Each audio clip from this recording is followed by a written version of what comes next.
Hey, I'd like to welcome you to another episode of Mission Matters. My name is Adam Torres, and if you'd like to apply to be a guest on the show, just head on over to missionmatters.com and click on Be Our Guest to apply. All right, so today I have on the show Kayvon Kay, and he's founder and CEO over at The Sales Connection. Kayvon, welcome to the show. Yeah, thanks so much for having me. I appreciate you. All right, man. So a lot of business owners, a lot of entrepreneurs, a lot of executives listen to this show, and some of our most popular episodes are sales. Why? Because we need sales to keep these doors open, right? We need to keep it to get our businesses going, and otherwise, I guess just to get us kicked off in the conversation, where did your career in sales start? Like what? Give me some stories. I always said my career in sales actually started when I was 6 years old when they written me off the school system. So I was in the bottom half and made the top half perfect, truly. They said I wouldn't even get out of elementary school. I grew up in a small industrial racist community. So I remember I can put myself back there at 6 years old. And I remember I was always trying to sell myself, right? Sell my idea over their wrong negative thought towards me. You really do believe sales kind of for me started there. And then I was known kind of had that charisma. Everyone kind of was kind of a unique child, let's say. So I kind of lived off that and I breathed off that and it fueled me. And then I got my real first gig watching my uncle actually had a furniture store. He owned his own little furniture store in the small town. And on Saturdays, my mom would drop me off and I'd watch him kick ass. Like I'd watch him, like everyone walk in after him. Yeah, it was cool. He was kind of like a hero at that point. Like, you know, you think about it now, but it was like as a little kid to see all these people coming in and wanting to work with him. And he was always just signing the deals. Like I was like, I want to do that kind of thing. Get out of here. So you were literally watching the goat in the furniture store. You're there, you're a little guy. What age was this roughly? Just roughly. This is like 9, 10, 11, 12. So you actually understand what's going on too. So it's not too young, not too old. You're like looking at these contracts like this is magic. Wow. Yeah, I would love it. I still have the vision of this one lady coming in with a smile, like, oh, and his name was Jeff. Hey, Jeff. And like he was way in the other part of the store, and you know the whole store kind of stops and looks, and he smiles. He walks over, he's showing her around, right, and then he's walking her again to the back to get the paperwork and sign the deal, and he's shakes the hand, and in comes the next one. It was kind of like I loved it. I just loved seeing it, and I loved why I loved it back then. I didn't know, but now I know today. What I know of sales is just a transference of energy and connection. The amount of energy and connections he was creating was contagious. It was awesome to see. So I was kind of destined for that type of role in my life, whether it was sales, whatever it might have been. Sales just so happened to be my thing. And so people say, with sales, are you born with it? Or can you learn it? I always say both. But if you're someone like me, who I think I got lucky to be born in it, and then I was lucky to be nurtured in it, and I naturally was kind of built for it, it gives me a little bit of an advantage, I would say, right? Or someone who maybe never had that. But needless to say, I got into my retail, then I got into retail myself, and then I got into hard goods, soft goods, where I was in the ski industry, like ski and snowboard industry, so I was repping there. And by the time I was done my sales, this is like your superpower, like being able to go generate capital, like have no fear, like not, you know what I mean? Like this was your superpower. Sales is my superpower. Yeah. Even if I want to run away from it, it's my superpower. Actually, a great interesting story about that. I was going to say, so I ended my career as the number one pharmaceutical sales rep for the largest company in the world. And then I got into the entrepreneurship. I got in the online business world. And a year later, trying to be a marketer, I was failing. And I met a mentor, and the mentor basically said, dude, you're not a marketer, man. You're a salesperson. Go be a salesperson, as if I lost my way. Needless to say, I went from being 3 days from being bankrupt, being a marketer. 25 days later, I was earning 30, 40 grand a month being a sales guy all over again, right? And then what we ended up doing, we ended up teaching that skill, and we ended up growing a business from 38 million to in 18 months. So 0 to 38 million in 18 months teaching sales. And then that's when kind of the Sales Connection was born after that. And, I've made my life commitment to all things sales. And that's what we do. Yeah. What do you think about, like, sometimes people feel that sales is just a transition or a job, and also like the idea of marketer, like this concept of marketer is this other thing to where it's to aspire to. Me personally, I'm on the sales guy's job. Like that's what I like doing. That's what I've always done. I mean, and that's right now I view myself when I'm doing a show like this as selling the audience on why I can be entertaining enough for them to give me their attention, to stay and continue listening. Like, so that's just how I view the world. Like that's just my lenses. Like, so now you're an entrepreneur. Now you had your bout with whatever labels you want to use, marketing, and now you're back to your bread and your butter. What are your views on sales as a career? Like, and people taking that mindset of like, this is a career. Well, that's it. It's funny you say that mindset. That's exactly what it is. That's what I tell people is that if you want to be a professional salesperson, professional expert, here's the greatest thing. Salespeople make more money than doctors and lawyers. They make more money than the average, obviously, American or whatever in the world. Sales to me is a phenomenal career, but it has its ups and downs. And the problem is it has a negative connotation to it. So a lot of people are scared about it. And if you're a sales professional, you're not scared to be a sales professional. Where does that come from? Where do you think the negative connotation? Because you've made a study of this throughout your whole life. Where does this? I'm not claiming I'm a professional like you in this game. I try, but like, where do you think that comes from? Well, I know where it comes from. It comes from. I just put it this way.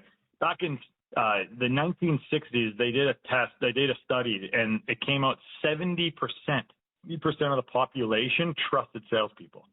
Today, that same study, it's less than 10%. What was even more scarier, salespeople don't even trust salespeople. Salespeople don't even trust their own kind. And in fact, even worse than that, Yahoo Finance. Said their own kind. I love that. Their like own kind. Different species. Go ahead, man. Yes, we are our own kind. Oh, salespeople are their own species. True salespeople are there. We're emotional creatures, that's for sure. But Yahoo Finance, here's the worst part too. Yahoo Finance did a study and they top 20 least respected professions in America. Only 4 ranked worse than sales. Number 1, paparazzi. Number 2, corporate executives. Number 3, parking enforcement officers. And then number 4, online reviewers. And then number 5, salespeople. So it is abundantly clear salespeople are disliked. They're just not to be trusted. I mean, if you think about it, how many people listening on the call right now, how many have had a bad experience or know someone who's had a negative experience with a salesperson? And you ask, well, why? Well, I think it's because the typical 80 salesperson, right? Sales, what sales to me was advising and helping and getting people to go to their dreams and coaching and leading.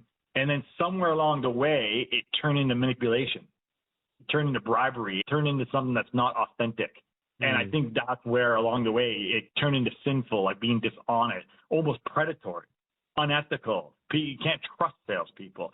In fact, when we talk about trust, Daniel Pink had a book called To Sell Is Human. 9 out of 10 people view salespeople negatively. 9 out of 10 view salespeople negatively. So why would you be proud to be a salesperson? I don't blame salespeople for not being proud, but what I do know and what I teach my sales teams and my people is sales, like when you put on that cape, we call it the cape. When I put that cape on, you don't take that cape off on Friday afternoon, hang it, and go be someone else on the weekend, and then expect to put it back on Monday and be a good salesperson. See, for me, sales is something, when I put that cape on, I put it on for the rest of my life. I've never taken it off. And that's I got to tell you a funny story. When you said cape, instantly I had this picture come in my head that I swear I haven't seen in 20 years. Just this picture just came out of my subconscious. When I first graduated college, I had a job selling mortgages. And my first month on the floor after I was trained, I won this award, and it was the Captain Caveman Sales Award. And they put this big old picture of Captain Caveman above your desk hanging from the rafters or whatever. Yeah. And I still remember that because of the cape, man. He used to wear a cape, and I loved it. It. That's it, right? We all have these capes, right? Doctor has a cape, right? Professions, we have our cape. Lawyers have their cape. Their lawyers are their suits, right? So for me, it's just honoring it and knowing it. So for me, I'm dedicated to change the narrative of sales. Yeah. My goal in this lifetime is to show people that salespeople are trusted. And how are they trusted? Well, it's not by using sleazy tactics. It's not by bribery. It's not by slimy, cheesy one-liners. It's about authentic human-centric selling. I call it human-centric selling. It's about connecting. It's about actually asking the right questions and understanding and being able to guide the prospect through a journey so they actually want the sale. I tell my guys this because we sell high ticket. If you have to ask for the sale, you're not doing your job. I shouldn't have to ask for the sale. My prospect should be begging me for the sale because I've done my job properly. I think that's a great transition too. Let's go further into sales connection and how you're doing that job properly. So I know one of your niches, scaling and managing premier sales teams for online businesses. So talk to me a little bit more about that. Yeah, so with the sales connection, people hire us and we basically come in and we will build, we'll manage, we'll recruit, we'll train systems operations, sales department. So some businesses will hire us and we'll run the entire sales teams. Other businesses will come and ask us to come in and consult with them. And then others will ask us to hire AA players. So depending on the business needs, we'll come in. But we are a full service sales agency where we help people create and build world-class sales teams. And how did this, I'm guessing that you're working with funded startups or other things, or people that maybe don't, give us a feel for the niches and the people that you're helping. Yeah. So we do focus sometimes with funded startups. Its keyword is funded. For sure. We also work with thriving businesses. So we work with 8-figure businesses that turn into 9-figure businesses. Usually the business we are working is if they're not in SaaS, they're in more business services, business coaching type things. So we don't do products. We don't sell products like physical products, but we will sell services, business services, mindset, coaching, training, whatever that might be. Online e-learning. The e-learning space is where we kind of live, the online internet marketing world. And are your salespeople located worldwide? Give us a feel for that part of it. Yeah, so we have everything we do is virtual. It's a great thing about what we do. So all of our salespeople are worldwide, and we will hire, recruit, and train just depending on location. So we have some places, we have clients where they want their salespeople in-house. Okay, we will do that. Other clients, we need them on the Pacific time zone or Eastern time zone or European time zone, whatever it might be. We will hire and adjust accordingly. And now, according to the website, you've trained over 15,000 sales professionals, over 100. Oh, wow. Over 100 countries. What do you attribute some of the success to? Yeah, that was, when I remember I alluded back, we did $38 million in less than 18 months. That was because we had a sales training program that we were training online. And when we looked at our buyers, it was actually 103 different countries people bought from us. And at that time, we had 15,000 students, but that was back in 2017, so you can imagine. So we're now we've trained, me personally, I've trained over 50,000 sales reps. The sales connection itself, we closed over $375 million verified sales, and we've taken over almost 293,000 book calls. Wow. What do you attribute some of that success to? Where does that come from? Working with the right partners and the right offers for sure. Again, in order to in business consulting or business services, I'll tell you one of my famous and favorite quote is, in order to be effective, you got to be selective. So client selection for us is everything there. And again, I hate to be cliche, but I was going to say our 10,000 hours, but in this case, our 100,000 hours. It's just nonstop. It's just, we've been in it. We never veered off. We never got caught up in, that looks good over there. Oh, that looks good over there. We always knew what we were and who we are, and we stayed in our niche, and we stayed in it in time. And correct me if I'm off on this, but you said high ticket. So you're working with people that have proven offers, right? That's the key there, right? Yep. Keyword. Thank you for saying that. Yeah. We do not work with people without proven offers, because if you don't have a proven offer, it's not a sales problem, right? It's an offer problem. So I always, this is very important. I tell people, if sales is hard, marketing didn't do their job. If marketing is hard, that means the product, the offer didn't do their job, meaning it's off, it's not working, and you got to go upstream to figure that out.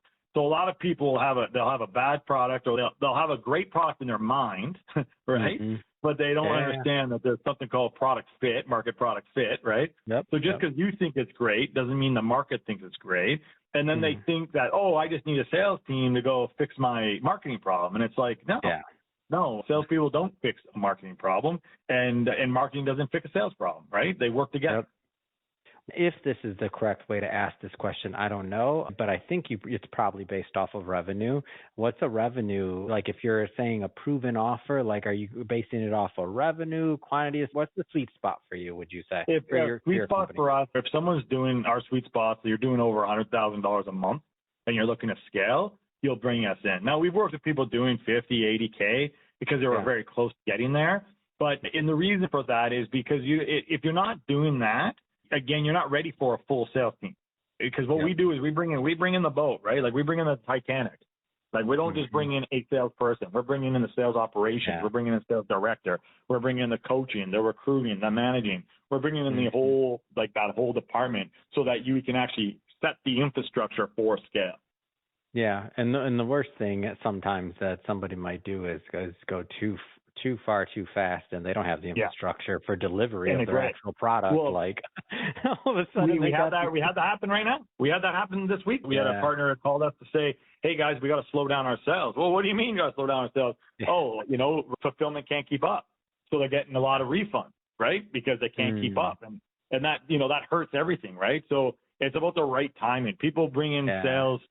The problem is people bring in sales too early. Sometimes they bring in it too late, and there's a sweet spot of when you want to bring in sales. And then you can have the argument. Give me the too late part. Give me the too late part. That's interesting. I haven't really heard that too much. Like, what does the too late part look like? Just because you have a unique vantage point, like, because it's like time, opportunity costs. Like, go into that a little bit more. Yeah, like so too late. Bringing in sales too late is you miss the market. Like, so right now we're in a crazy AI.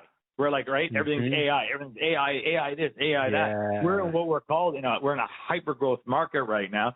People are waiting. You wait too long, AI is going to change so fast. People don't realize, like, what you're building right now. I mean, to say this, breaking people's, dreams. But like, if someone's building AI right now, it's already going to be built and better in 3 months from now. So, that's an example of like coming in too late. Other businesses, maybe. That's a great example, by the way, and I agree with you. And the interesting part about that is that that's a great example because they're tinkering this, that. If you already have a proven product, man, you better get that thing scaled and get as many users as you possibly can and some reoccurring income. Because when this whole market shifts on you, it's not going to be good. It's not going to be good. Laughing. I'm an entrepreneur too. I'm laughing because I don't want to cry. I feel bad for people when this happens. We're going through a massive market shift right now in the marketplace too, and with AI, and people don't like. I mean, we sell AI products, and I'm like, I would never build one right now, only because the life cycle is so small. This just how quick and advanced this thing is getting built at, right? So if you can't execute, you're going to be left in the dust for sure. Another example of being too late though is we've seen guys, they're like, oh, I'm good. I don't need to scale. I'm good. And then what happens? The market gets saturated. So now they want to scale. Pre-pandemic, that was like I saw a lot of industry. Pre-pandemic, then all of a sudden people started going online quickly, and the people that already had that advantage thought they could take their time and wait, and then all of a sudden they have all these competitors that didn't exist. Like overnight, they're faster. They're faster. In some cases, they're better. In other cases, they're not better necessarily product, but they're faster, and so they're still winning. Exactly. And then the other ones are the amount of, like, again, I can't wait to see the stats come out. I bet you it's going to be like it was in the Great Depression. More millionaires were made in the pandemic than it was the Great Depression. People don't realize that. Like in the Great Depression, there was more millionaires than ever in history made. And it was the same thing with the pandemic, right? Obviously, a lot of people went broke, and it's unfortunate. But the ones that took advantage and can see that took advantage, and I think we're in it right now. We're in another little cycle right now. So we're going to see it. The world's going to be. It's going to be very. I'm excited to see what happens in the next couple of years with where we're going. Yeah, I am too. Well, Kayvon, this has been a lot of fun, and I could pick your brain forever on this stuff because it's interesting, and you've been at the front lines of sales for a long time. Whether it was from the early days at the furniture shop, watching the family get it done, the original goat that taught you some things, or now the hundreds of millions of dollars of sales of track sales that your company's been responsible for and assisted other companies with. I think it's absolutely amazing. If somebody's listening or watching this and they want more information on the sales connection or to connect with your team, how do they continue the conversation? They can easily just go to www.thesalesconnection.com. That's www.thesalesconnection.com, and from there they can see all of our services and book with us, no problem. Awesome. And for everybody listening, just so you know, we'll put the links to the website and all that other good stuff in the show notes so that you can just click on the links and head right on over. And speaking of the audience, if this is your first time with Mission Matters and you haven't done it yet, here goes my sales job. Hit that subscribe or that follow button. This is a daily show. Each and every day, we're putting out new content. We're bringing you new thought leaders, new insights, and hopefully we're giving you new inspiration so that you can continue in your journey. That's what this is all about, is growth for us all. Again, hit that subscribe or that follow button. And Kayvon, man, thank you so much for coming on and wishing you much more continued success with the Sales Connection. I'm definitely rooting for you guys. Awesome. Appreciate you. Thank you so much.